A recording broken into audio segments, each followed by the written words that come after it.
Ayun, magsapasalamat po ako dahil picture muna tayo. Thank you. Hello guys, what's up once again? Palaboy OFW here sa Kuwait, Pinoy Vloggers in Kuwait 2.0 with Brian Puntanar, ang ating director for today, nasa behind the camera. At meron tayong bisita at ang nag-iisang viral mula nung in-upload niya yung pagbisita niya kay Diwata Pares, Overload. Pakilala ka, Brad. Yon, so ito mga inyong lingkod, Dudong Desoy, kung saan naging viral po ang ating last video noong April 30 regarding po kay Diwata Pares Overload, yung instant celebrity na sumisikat sa buong Pilipinas at nakapagkuha tayo ng interview ay sa kasalukuyan ay nag-viral po ito sa lahat ng social media platform na marami pong nagkukuha ng captured ng ating mga video. At the same time, uncontrollable po yan, hindi natin mapigilan yan. So nandun po sa TikTok page, sa Facebook page, sumisikat po ang ating kinunan ng interview kay Diwata. Ayan, of course, at nandito tayo ngayon, inayahan tayo ni Palaboy OFW, dito lang yan sa EEB World. Ayan, so ito po ay OFW Podcast. Okay, Brad, so maraming salamat sa pagbisita. Sa pagbisita na ito, may podcast tayo, may nakaprepared akong 5 questions. Upang sagutin. Makukulong ba ako dyan? Kikilabutan kayo. Kikilabutan ako. Ayan. Ewan ko kung i-hate ka or ilalike ka ng mga fans mo or viewers mo. So, bago natin simulan yung tanong, no? Sino ba si Dudong Tisoy at anong ginagawa mo sa buhay? Ayan, si Dudong Tisoy, isang OFW at the same time ay isang ordinary OFW lang naman tayo. At nagbakasyon tayo sa Pilipinas sa loob ng isang buwan. Nagtitinda muna ako ng ice cream, so mayroon tayong negosyo ng konti. Kasi, so during ano to, vacation? So, yun ang naging buhay natin. OFW, pero nagnegosyo pag umuwi, instead na i-enjoy natin yung vacation natin. So, habang nagbabakasyon ka, imbis na pumunta ka sa beach, nagre-relax, nagninegosyo ka, grabe naman, napakatindi naman ng ano mo. Hindi kasi yung ano natin, diskarte mo. Ito na yung future natin na balak na natin mag for good. Kasi half of my life, 20 years na tayo dito sa bansang Middle East. So, kailangan na natin mag-establish ng sarili natin. So, nakitaan ko ng potential na kapag umuwi ako ng Pilipinas, kaya ba i-sustain yung financial stability ko pag gusto ko nang mag-for good. So, yun nga. At the same time, bago tayo bumalik dito sa Kuwait, nakuna natin ng interview si Diwata bago ako lumipad. So, isang OFW tsaka isang business-minded mga lodi. Grabe, napakatindi siguro 3 pamilya na ito. Hindi naman. 3 ba? Ilan? May anak ka na ba? Wala naman. Wala ba? Pero yung ilan asawa mo? Ha? Nakatatlo na. Wala ka pa ng mga anak? Wala. Okay, ngayon, somebody come. Parang alam ko, nagpipling-pling na ito si Brother Zee, napaka-pogi. So, Lods, may pangalawa akong question. Nung nasa Pilipinas ka, anong naisipan mo at pumunta ka kay Diwata Pares Overload? Bakit bigla ka nalang pumunta doon? Ano na yun? Kumbaga, naka-mindset na sa akin yan, pag-uwi ko. Kailangan ko sundan. Kasi, sumikat siya sa social media platform. So, nakikita ko, napapanood ko na ang kanyang Pares Overload. So, mayroong maraming mga maliit na vlogger na nagko-content, talagang maraming views. O bakit hindi ko bigyan yung chance yung sarili ko? Baka naman kasi dahil sikat si Diwata, gusto mo rin bumatas. Ay, yung sinasabi ng mga followers mo tsaka commentators. Literally naman talaga, lahat naman nandoon, gumagatas.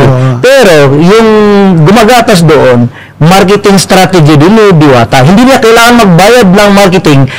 Market siya ng mga maliliit na vlogger. Although mayroong mga malalaki, pero ang araw-araw nakikita sa newsfeed, sa social media, yung Diwata Pares Overload sa maliliit na vlogger. Talagang maliliit na vloggers talaga yung pinakamalakas na exposure. Kaya sabihin mong maliliit na kasi halos araw-araw, iba't ibang mga vlogger pumupunta. Talagang makikita mo sa newsfeed ng lahat ng social media, TikTok or Facebook page, makikita mo Pares Overload. So, yung mga tao na kumakalat sa buong Pilipinas, magkukurious gaano ba talaga kasarap ang Pares ni Diwata. Ayun yung dapat ipagpasalamat ni Diwata. Yung sa maliliit na vloggers, para sa malalaking content creator. Diba? Tapos ngayon, siya, medyo suplado siya sa maliliit na content creator. Si Diwata kasi parang, siyempre, tudong na ginamaliit siya na yung gano'n yung pag-approach. Pag-approach niya. Oo.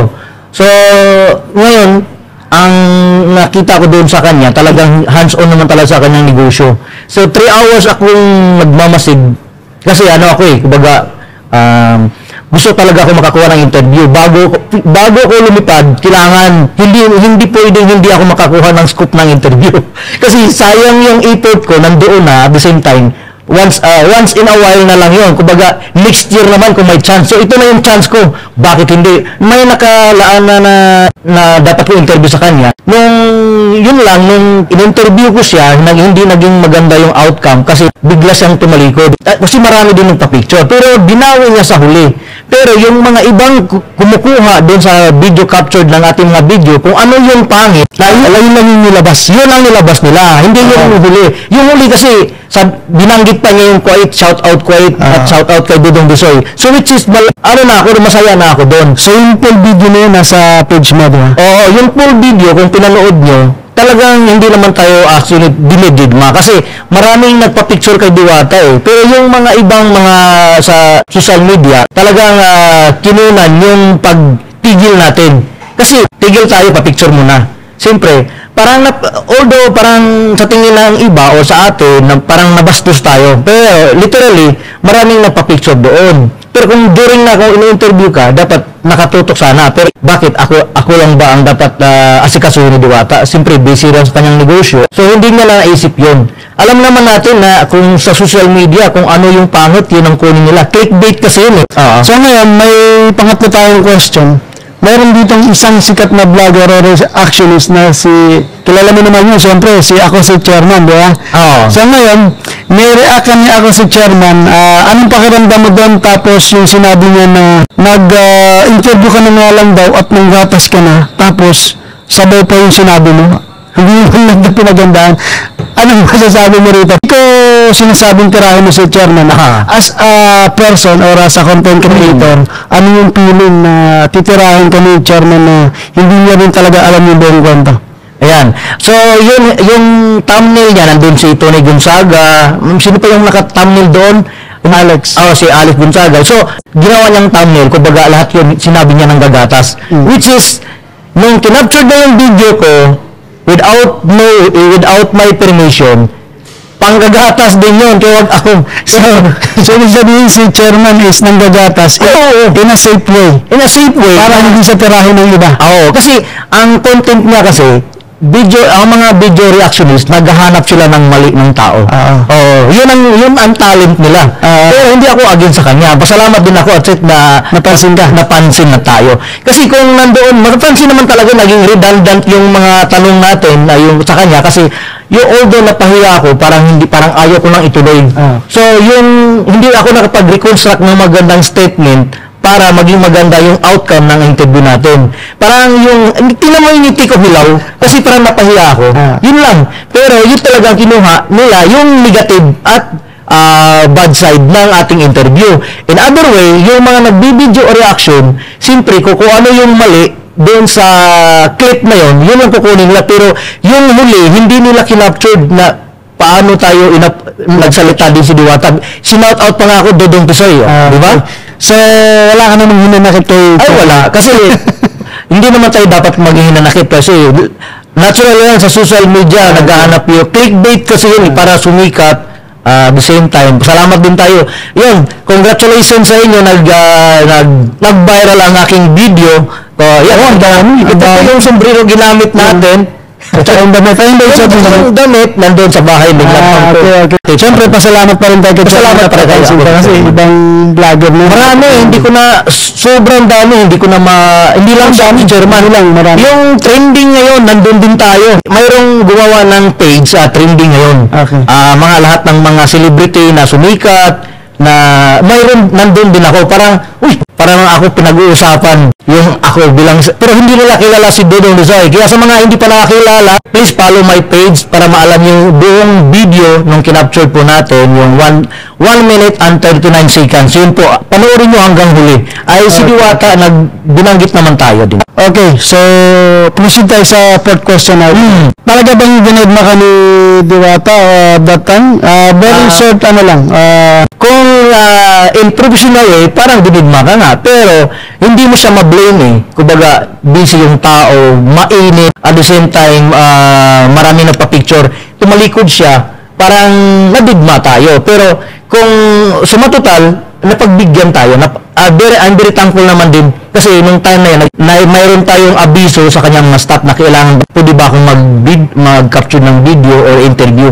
Nagpaalam naman tayo. Pero sa kasalukuyan, yung naging outcome, pero yung pangit lang nakuha. Wala naman tayong hinanakit kay Diwata. Good job pa rin. Okay, pero hindi ka dined na. Hindi naman. Pero ano lang, talagang busy lang talaga. Busy lang. Wrong timing lang. Kumbaga, wrong timing. Wrong timing, tapos, tawag nito, na sa kamamadali, yun ang naging outcome. Pero, napagbigyan tayo within 1 minute and 39 seconds. Yun naman pala.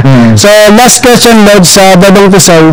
Anong masasabi mo sa mga nagre-re-upload at nagre-react ng mga vloggers kay Diwata? Ayun, kung sa mga nagre-re-upload, i-upload nyo yung huli kasi pangit naman sinisiraan natin si Diwata kasi nagninegosyo yung tao. Kumbaga, negosyante rin ako, mayroon din akong sariling negosyo. Hindi naman malaki, maliit lang, pero dapat bilang isang Pilipino, iwasan natin yung crab mentality na hilahin natin pababa yung mga kababayan natin na gustong umangat sa buhay from the scratch to riches. Palagay natin mayaman na si Diwata kasi kumikita ka lang ng kalahating. Tingnan yung kinikita araw-araw, so baga sa mga fast food chain, para tinumbas kumbaga level ng mga malalaking fast food chain. Kumbaga, hindi mo na masasabing maliit lang.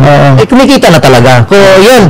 Good job at patuloy mo lang yung ginagawa mo. Dapat, yun. Yung treatment mo sa individual, hindi lang yun sa maliliit na vlogger o sa mga malalaki. Dapat, kasi yung nakikita ibang sa ibang tao eh. Bilang isang yung negosyante or sa food industry, kailangan i-build mo yung public relation. Kasi, kapag marunong ka makikitungo at masaya yung mga customer mo at babalik sa'yo. Kung nakasimangot ka at kumain lang yung, ganito lang pala, hindi approachable. Talagang, di na ako babalik. Bakit ako babalik? Hindi lang naman ikaw nagtitinda ng Paris eh. Marami. Pero kung hindi sa mga pinagyayabang, nasa 20 years na po tayong nagtatrabaho sa food industry. Naging trainer din ako. So, alam mo yung kalakaran, yung approach ng customer relations, from food safety, everything, diba? Kasi naging OFW tayo, hindi ka pasabak sa food industry kung wala kang undergo training. Yes, correct. Oo. So, yung masasabi ko lang sa kanya na dapat sana na mayroong mag-mentor sa kanya na ganito, ganyan. Hindi niya pwedeng baliwalain yung maliliit kasi yung mga maliliit, kumakain din yan, which is nag-generate siya ng income sa mga certain individual, sa mga liliit na vlogger at sa mga malaki. Sa lahat ng tao na curious na gustong tikman ang Paris Overload kung gaano kasarap ang Paris ni Diwata. Yan lang mga idol. So, tapos na yung mga question ko sa iyo. Maraming salamat sa pagbisita. Mahaba yung sagot ko, no? Kasi sakto lang. gusto ko lang ipaliwanag at gusto ko lang ilabas yung side ko kasi ayaw kong maging pangit sa lahat ng mga tao dahil isipin nila gumagatas, ganito ganyan, hindi nakapag-reconstruct ng statement para makipag-interview kay Diwata, which is mayroon tayong podcast station. Ginagawa ko na rin yun. Palaboy OFW here and then sa ating director si Ryan Puntanor for today's podcast OFW. Then meron ka bang gustong pasalamatan, sponsors mo? Ayan, pasalamatan po natin ang ating mga followers at sa lahat ng ating mga kababayan sa buong Pilipinas kung saan man bilang isang Pilipino ako po ay bala kong magnenegosyo in the future kasi hindi habang buhay tayo maging OFW. So idol natin yan si Diwata. So wag nating ugaliin ang crab mentality ng isang Pilipino. Yan. So in behalf of Doren Tisoy at patuloy po ang ating ginagawa. Ini-enjoy ko lang bilang isang maliliit na vlogger. Somehow makilala tayo, bakit hindi? Pero basta ako wala akong nasagasaan na. Basta tayo po ay malinis po atong hangarin. Kung sumikat man tayo, hindi, bakit hindi, di ba? Ang importante, tuloy-tuloy lang tayo. Positive forward. Ayan, in behalf of Doren Tisoy, of course, Palaboy OFW at salamat naman sa EEB World at nakapag-podcast tayo. Napakaganda ng araw na yan. Studio, grabe. Sponsor, of course, ang Far East Express International Cargo. Sa lahat ng ating mga bayan dito sa bansang Kuwait, ang gusto magpadala, maaari kayong tumawag or magbigay mensahe sa akin. At gusto mag-dute every Friday sa Bahay Kubo, the best Filipino international cuisine. Ayan, so mayroon pa tayong upcoming affiliated marketing. Salamat naman sa nagtitiwala sa maraming salamat. Palaboy. Thank you, Dadong Kisay, sa pagbisita. Ayan, so din tayong another affiliated marketing, ang I Am Worldwide Barley. Ito po. Thank you. Bye-bye.